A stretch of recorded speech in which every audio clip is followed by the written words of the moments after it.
High, আজকে ডিনারের জন্য বানিয়েছিলাম আপনার ওই ফ্রিজে একটা পমফ্রেট মাছ রাখা ছিল। এখানে না লাইভ পমফ্রেট, গোল্ডেন পমফ্রেটটা পাওয়া যায়। তো এই পমফ্রেট মাছটা খেতে কিন্তু ভীষণ ভালো টেস্ট হয়। তো ওটাকেই কেটে আমি ওই এয়ার ফ্রায়ারে ফ্রাই বানিয়েছিলাম। তারপর ওটা খাওয়া-দাওয়া করে এখন যাচ্ছিলাম সিনেমা দেখতে। আর হাই আপনাদের আরো একটা নতুন ব্লগে সব্বাইকে জানাই অনেক স্বাগত। আর আসলে এই ভিডিওগুলো অনেকদিন বানানো হয়ে থাকলেও আমি আর এডিট করে উঠতে পারছিলাম না। কয়েকদিন আবার এই ঠান্ডার ফ্লু চলছিল, যার জন্য ওই ঠান্ডাপত্র লেগে একটুখানি ফ্লু এর সামান্য সিম্পটমস হয়েছিল। কিন্তু এখন মোটামুটি ঠিকই হয়ে গেছি দুজনেই। আর যাই হোক, তারপরে এই দেখুন সিনেমা হলে চলে এসেছিলাম। এই আইম্যাক্সেই আমরা যাবো। ওই যে 'অবতার' মুভিটা এসেছিল তো ওটাই। আর এটা ছিল আমার ইউএসএ ফার্স্ট সিনেমা। কারণ এখানে খুব একটা সিনেমা আমি আসি না। আর কারণ সত্যি বলতে খুব একটা ভালো মুভি তো আর এখন আসে না। তো তার জন্য খুব একটা আসা হয়ে ওঠে না। আর এই যে দেখুন, এখন চলে এসেছিলাম ওই মুভিটাই দেখতে। আর এটা আপনার ছিল ওই 31st এর নাইট। তো যার জন্য ভিড় ছিল বলতে পারেন, কিন্তু খুব বেশি যে ভিড় ছিল তা বলতে পারব না। এই যে এইটুকু যে পার্টটা দেখছেন এইটা হচ্ছে মুভির মাঝের একটু পার্ট। তো খুবই ভালো লেগেছে মুভিটা দেখতে। তো ভালোই সময় কাটলো নতুন বছর শুরু করার আগেই। হ্যাঁ? তো রাতের দেখতে এসেছিলাম। আমাদের শোটা ছিল আপনার ৭ টার সময়। তো তার আগেই আমরা খাওয়া-দাওয়া করে চলে এসেছিলাম। তো যাই হোক, তারপর মুভি-টুভি দেখে বাড়ি ফিরে গেছিলাম ঐদিন। আর তারপরের দিন সব্বাইকে জানাই a happy new year. Happy new ইয়ারের অনেক শুভেচ্ছা। যদিও বা অনেকদিন আগে শুরু হয়ে গেছে, তাও আপনাদের তো বলা হয়নি। আর সকালবেলা একটু পায়েস বানিয়ে নিয়েছিলাম ওই ঠাকুরকে দেওয়ার জন্য। ওই তারপর ভাবলাম কি বানানো যায়? আজকে আর কোথাও বেরোনোর ছিল না। কারণ এই মানে বরফ থেকে বলতে গেলে এক জায়গা থেকে ঘুরে এসেছিলাম। তো আজকে আর না বেরিয়েই বাড়িতে ভাবলাম কিছু একটা রান্না করা যাক। তাই ইলিশ মাছ নিয়ে নিয়েছিলাম। তো ইলিশ মাছ বের করে নিয়ে এখন বানাচ্ছি ইলিশ মাছের পোলাও। তো এটা আমি ফার্স্ট টাইম রান্না করছি। তো কয়েকটা রেসিপি দেখেছি। দেখে তারপরে নিজের মতো করে রান্না করছি। তো এটা যে দেখছেন ওই মাছটাকে ১ম এ দই, পেঁয়াজ, আদা, রসুন আর ধনে গুঁড়ো, জিরে গুঁড়ো আর লঙ্কা গুঁড়ো, হলুদ গুঁড়ো এইসব দিয়ে ভালো করে একটু মেরিনেট করে রেখেছিলাম। তারপর খুবই হালকা হাতে ওটাকে মানে কিছু টাইম রান্না করেছি। রান্না করার পর মাছগুলোকে আস্তে করে তুলে রেখে তারপরে ওই কিছুটা চাল, বাসমতি চাল মানে ২ কাপ আমি নিয়েছিলাম। তো ওটা ভিজিয়ে রেখেছিলাম ৩০ মিনিট। তারপর ওই ২ কাপ চালটা ওই মসলার মধ্যে দিয়ে ভালো করে ওটাকে আমি এখন একটুখানি ফ্রাই করে নিচ্ছি ওই মসলার মধ্যেই। আর তার মধ্যে বেরেস্তা বানিয়ে রেখেছিলাম। তো কিছুটা বেরেস্তাও এর মধ্যে আমি মানে এড করেছি। আর বাকি কিছুটা রেখেছি লাস্টে দেওয়ার জন্য। তো এখন মোটামুটি চালটা ফ্রাই হয়ে গেছে বলতে গেলে। তারপরে যতটা চাল নিয়েছিলাম ঠিক তার দ্বিগুণ আমি জল দিয়ে দিলাম। এই যে জলটা এখন দিয়ে দিয়েছি। তারপরে এই সময় পরিমাণ মতো আপনার লবণ দিয়ে দেব। দিয়ে তারপর এটাকে ঢেকে দেব। আর এটাকে আমি এখন 85 to 90% এটাকে হতে দেব। তারপর ব্যাস আর কিছুই লাগে না এতে। আর খুব তাড়াতাড়িও হয়ে যায়। তো এবার ঢাকা দিয়ে দিয়েছিলাম। তারপরে দেখুন এই প্রায় সেদ্ধ হয়ে গেছে মানে চালটা। আর আপনার ওই 10% 15% বাকি আছে। তো এই সময় মাছগুলো দিয়ে দিলাম। দিয়ে এবার এটাকে ঢাকা দিয়ে আরো ৫ মিনিট একদম হালকা আঁচে রেখে দেব। তারপর হয়ে যাবে আমার পোলাওটা। আর আজকে বলতে গেলে কোথাও যাওয়ার নেই, কারণ আজকে এমনিও এখানে সবকিছুই বন্ধ। তো যার জন্যই ভাবলাম আর কোথায় যাবো? তো বাড়িতেই থাকা যাক আর বাড়িতেই রান্না করি আর এই বছরের ১ম দিন বাড়িতেই কাটাই। তো দেখুন তারপরে যাই হোক ওটা ঢাকনাটা খুলে নিয়ে দুজনে অল্প করে নিয়ে নিলাম। দেখুন একদম ঝরঝরে কিন্তু হয়েছে। আর আমি ১ম বানিয়েছি কিন্তু খেতে বেশ ভালো হয়েছিল। তারপরে ওটা খাওয়া-দাওয়ার পর তো আম বুঝতেই পারছেন একটু বেশি খাওয়া হয়ে গেছিল।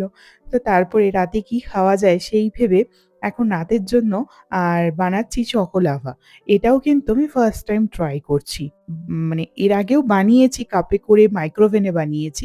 আজকে প্রপার যে ওয়েতে বানানো হয় তো সেইভাবে বানাচ্ছি। তো যার জন্য কতগুলো যা ছিল চকলেট বাড়িতে আ উম চকো চিপস বলুন, তারপর চকলেট গুঁড়ো যা ছিল সেগুলো নিয়ে নিয়েছি। আর একটা ওই আনসল্টেড বাটারের স্টিক নিয়েছিলাম। তো এগুলো সমস্ত এখন দেখুন একটা পাত্রের মধ্যে জল দিয়ে তার উপর আরেকটা পাত্র দিয়ে এগুলোকে ভালো করে আমি এখন গলিয়ে নিচ্ছি। আর এটা খুব ভালোভাবে গলানো হয়ে গেছে। আরেকটা পাত্রের মধ্যে আমি ২ টো ডিম নিয়ে ফাটিয়ে নিয়েছিলাম আর তার মধ্যে আরও ২ টো ডিমের কুসুম নিয়েছিলাম। বাকি সাদা অংশটা রেখে দিয়েছিলাম। তো এটা খুব ভালো করে এখন ফাটিয়ে নিতে হবে। এটা যত বেশি মানে আপনার ধরুন ১৫-২০ মিনিট ধরে ফাটাতে হবে এটাকে। আর তারপর আমি একটু চিনি গুঁড়ো করেছি। তো চিনি গুঁড়ো করে এখন চিনিটাও দিয়ে দিলাম। আমার চিনির কালারটা এরকম কারণ আমি ব্রাউন সুগার ইউজ করি। তাই জন্যই চিনির কালারটা এরকমই। তো যাই হোক তারপরে এই চিনি দিয়ে ভালো করে এটাকে আরো ১৫-২০ মিনিট আমি এটাকে খুব ভালো করে ফাটিয়ে নেব।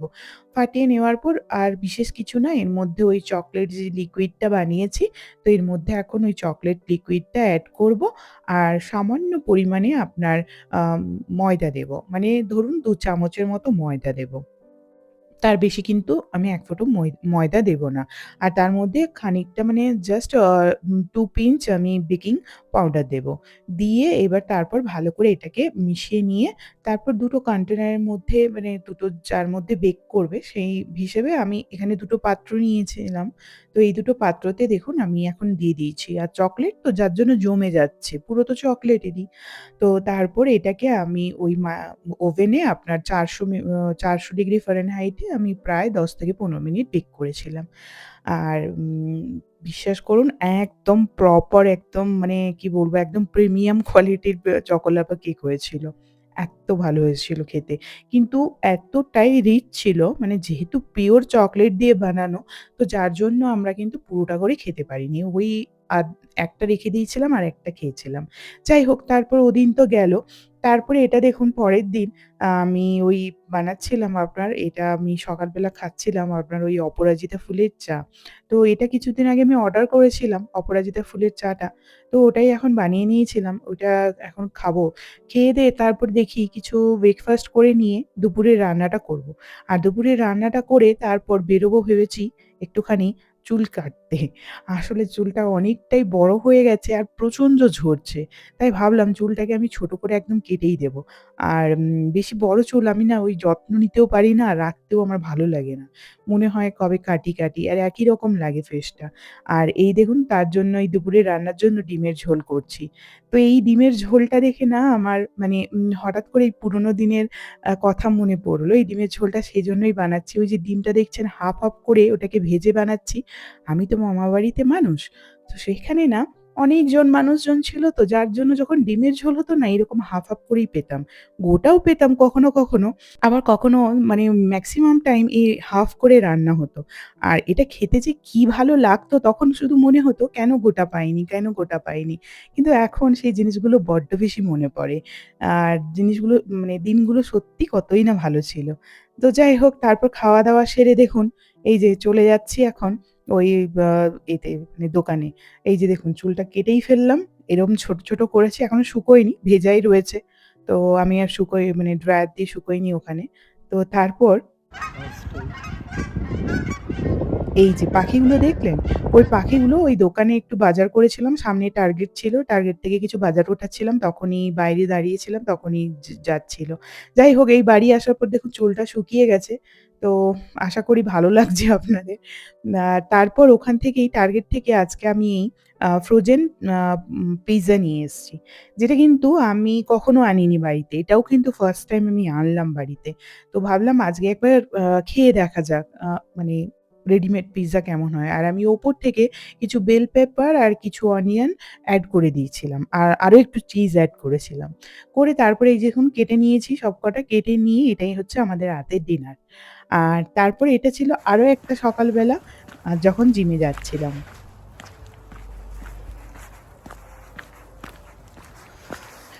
এখন যাচ্ছি জিমে। প্রচণ্ড ঠান্ডা আর তার মাঝে বরফ পড়ছে।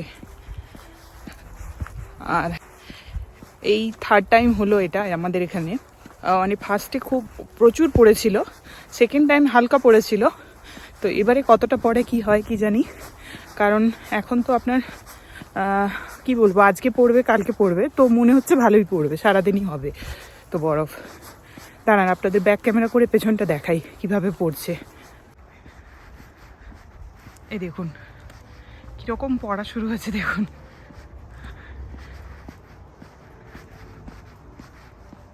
এই দেখুন অনেকক্ষণ তো জিমেই এসেছি। কিন্তু তারপরেও দেখুন কত বরফ পড়ছে। মানে এখন বরফের ইয়েটা বেড়েছে। তো যাই হোক চলুন এবার বাড়ি যাই। আমি গিয়েছিলাম ২ ঘন্টা ২.৫ ঘন্টা কিভাবে জিমে কেটে যায় আমি বুঝতেই পারি না। হয়ে গিয়েছিল জিম। তারপরে দেখুন বেরিয়েছি। আর তখন কি রাস্তাঘাট পুরো ভিজে গেছে আর কিছু বরফ জমতেও শুরু করেছে। আর এই যে দেখুন বাড়ি যাচ্ছিলাম আর এত মুখের মধ্যে পুরো চলে আসছিল বরফগুলো। তো যাই হোক চলুন আজকে এই পর্যন্ত। ব্লগটা কেমন লাগলো অবশ্যই জানাবেন। ভালো লাগলে একটা লাইক করবেন। আর আর এত দেরিতে সত্যি ব্লগটা দেওয়ার জন্য আপনাদেরকে খুবই দুঃখিত। ডেফিনিটলি চেষ্টা করব এর পরের ব্লগগুলো খুব তাড়াতাড়ি করে দেওয়ার জন্য। তাহলে সবাই খুব ভালো থাকবেন। চলে আসবো আবার একটা নতুন ব্লগ নিয়ে। আজকের মতো সবাইকে টাটা।